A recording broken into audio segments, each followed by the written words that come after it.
Vamos con el abogado Juan Gonzaga, asambleísta independiente por Sucumbíos. Él es vicepresidente de la Comisión de Soberanía Alimentaria. Le damos la bienvenida, asambleísta. ¿Nos está escuchando? Claro y fuerte, querido Jimmy. Un cordial saludo. Buenos días. Muchas gracias.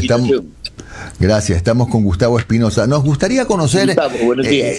Gracias. La Asamblea está pronta a resolver temas de gran interés, ¿no? Bueno, por lo pronto ya tenemos una nueva ley de lavado de activos que está para reglamentarla. De lo que usted conoce, asambleísta, esta ley de lavado de activos va a hacer posible lo que tanto se ha esperado en el país, que es poder controlar este proceso que lamentablemente es parte del financiamiento del crimen organizado. Bueno, muchísimas gracias. A ver, yo creo que hay varias aristas cuando se presentó la agenda parlamentaria respecto de la cual el órgano legislativo tiene que dar una respuesta al país. Había identificado el problema fundamental entre todos de consumo y era el problema de seguridad. Y lógicamente el problema de seguridad tiene que ver con la existencia de las bandas o las estructuras criminales. Y lo que genera esta patentación del accionar de las bandas precisamente son las economías criminales. Y era la razón por la cual cuando inicialmente se hacía un abordaje de todos los instrumentos jurídicos, inclusive cuando se comenzó a tramitar el primer proyecto de ley denominado de Solidaridad Nacional, era precisamente golpear a la parte más sensible que pueden tener en este caso las estructuras criminales, y eran sus economías. Entonces, persuadido de aquello, creo que no queda ninguna duda, porque todas estas estructuras, ya no se trata de el delito sobre la base del resultado, sino el delito sobre la base de la actividad. Y creo que con eso han evolucionado, y creo que la mejor forma de dar una respuesta al pueblo ecuatoriano es precisamente combatiendo a través del combate muy puntual a sus economías. También es una herramienta para este combate el control de las fundaciones. Entiendo que ahora van a tener que hacer reporte de actividades, del origen de sus fondos, incluso los equipos de fútbol. ¿Todo esto está en esa misma ley o es otra normativa diferente? A ver, yo creo que aquí el escenario respecto del ámbito de aplicación siempre lo va a tener la UAFE, porque finalmente la UAFE es la que tiene el alcance como para identificar cuáles son las anomalías respecto a las cuales están generando ingresos o egresos ilícitos. Cuando inicialmente se tramitó esta ley de Solidaridad Nacional, un poco el enfoque era cómo se podría posibilitar esta verificación. Claro, la UAFE. Ahora nosotros nos encontramos con otro proyecto de ley que entiendo va a ser calificado el del CAL y va a ser distribuido a los asambleístas para que podamos generar las participaciones dentro de la estructura de lo que sería el primer debate, y tenemos ahora sí las organizaciones de la sociedad civil, las fundaciones, las ONGs, todas aquellas. Toma nota de que la forma en la que genera los nuevos hábitos para evadir los procesos de control financiero y que tienen por objeto financiar estructuras criminales, también innovan o también generan este tipo de mutaciones, es decir, varían los procesos que ellos tienen precisamente con la intención de evadir.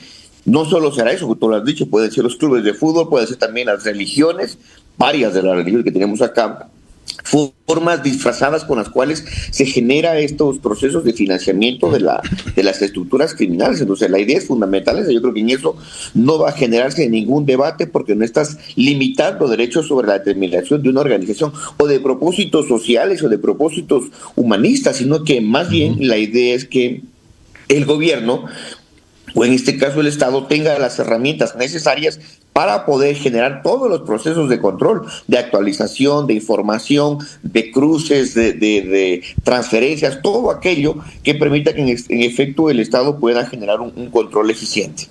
Asambleísta Jimmy, y en España hay una ley que permite que se pueda deducir hasta el 25% del impuesto a la renta de las donaciones que usted haga a fundaciones u organizaciones no gubernamentales, sean religiosas o no. Esto permite tener un conocimiento claro de cuánto reciben estas organizaciones. Y el origen, ¿no? Y el origen.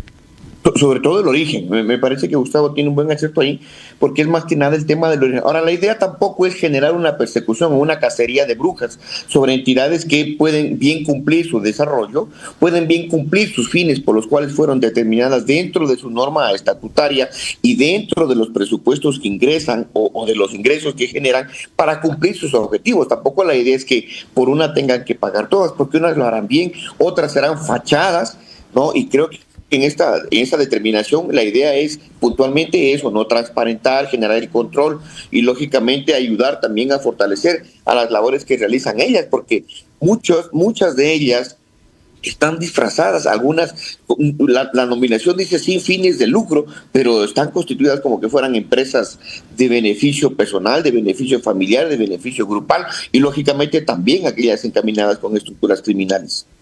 Claro, ahora, asambleísta, se ha producido una reducción del tamaño del Estado y del tamaño del gobierno, con esto de los ministerios que de 20 pasan a 14 e igualmente se reducen 6, me parece, empresas públicas, y al mismo tiempo 5.000 burócratas serán desenrolados. ¿Qué efecto puede tener esto en la economía del país, en la gobernabilidad, qué sé yo?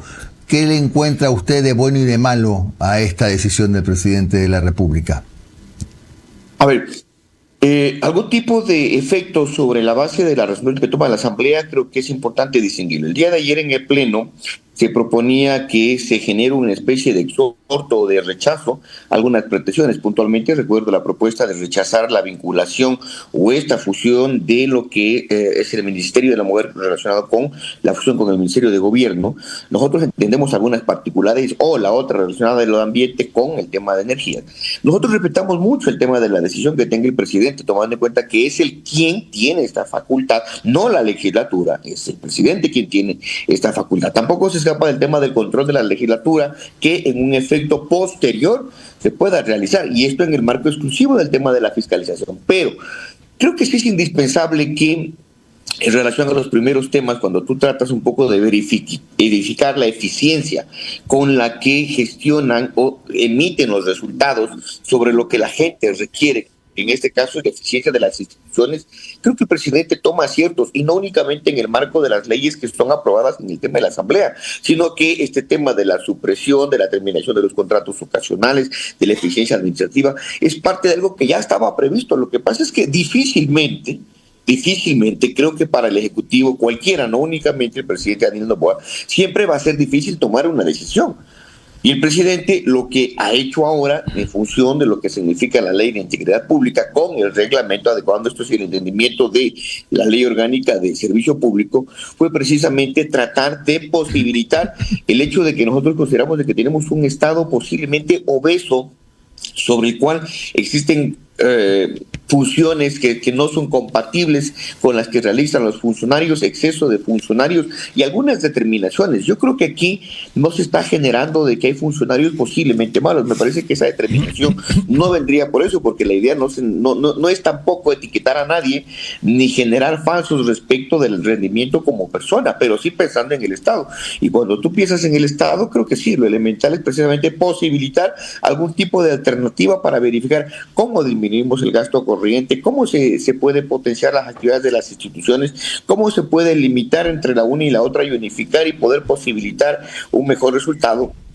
Creo que es un tema ya facultativo del presidente, del cual nosotros hemos decidido como legislatura no intrometernos, sino en función cuando sea necesario, cuando un proceso de fiscalización pleno, que sea con control político efectivamente fructífero, lo hagamos. Pero hasta mientras estamos vigilantes de todo lo que pasa. Pero si a mí me lo preguntas en términos de lo que podría pasar, claro, tendríamos que esperar de aquí a unos cuantos meses a verificar cuál es el resultado. Me apena mucho por los miles de ecuatorianos y a lo mejor de familias que a lo mejor tengan esta posibilidad de continuar y pierdan como tal la posibilidad de continuar con sus relaciones laborales, pero creo que es un entendimiento sobre un interés un poco más nacional que específico. Señor asambleísta, usted hace muy bien en poner en la balanza lo difícil que debe de ser para un mandatario tomar este tipo de decisiones, ¿no?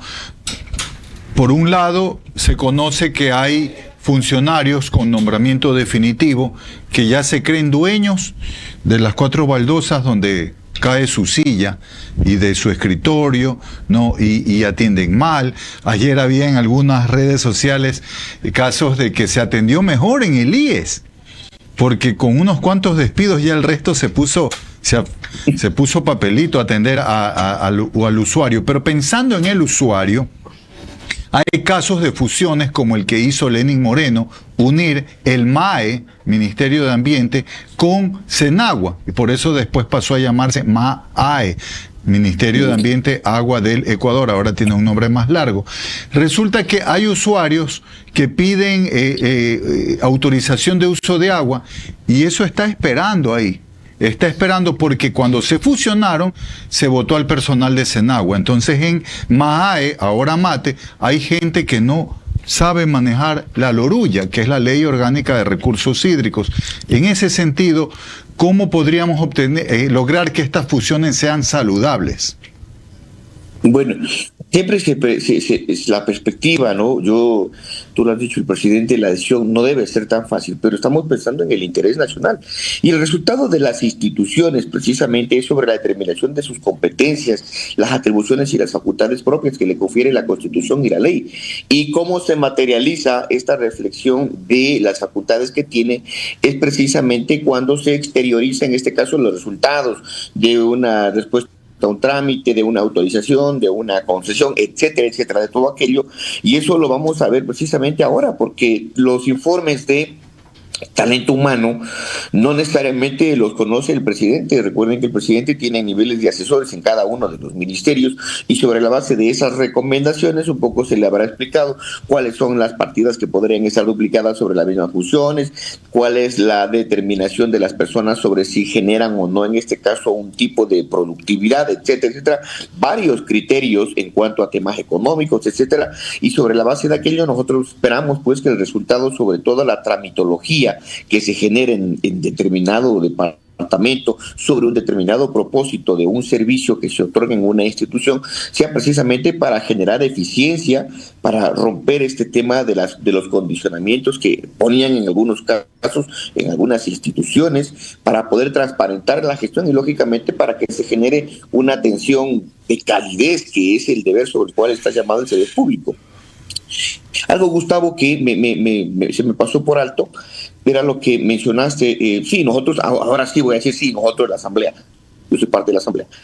En cuanto a la determinación de que la estabilidad laboral ya no está condicionada únicamente a que se gane un concurso de méritos de oposición y se convierte como un título vitalicio del puesto. No, ahora sí, esa estabilidad laboral va a estar condicionada precisamente a esos criterios, ¿no? Sobre los cuales al rendimiento, al proceso de calificación, de evaluación, puede en este caso establecerse de que es un buen funcionario y deba mantenerse en la institución, y posiblemente aún considerado dentro de los ascensos, dentro de reconocimientos. Entonces, en eso sí, nosotros sí tenemos mucho que ver como legislatura, porque nosotros fuimos los que promovimos en este caso la llamada estabilidad condicionada sobre el rendimiento o la evaluación de los servidores públicos. Muchas gracias al asambleísta Juan Gonzaga.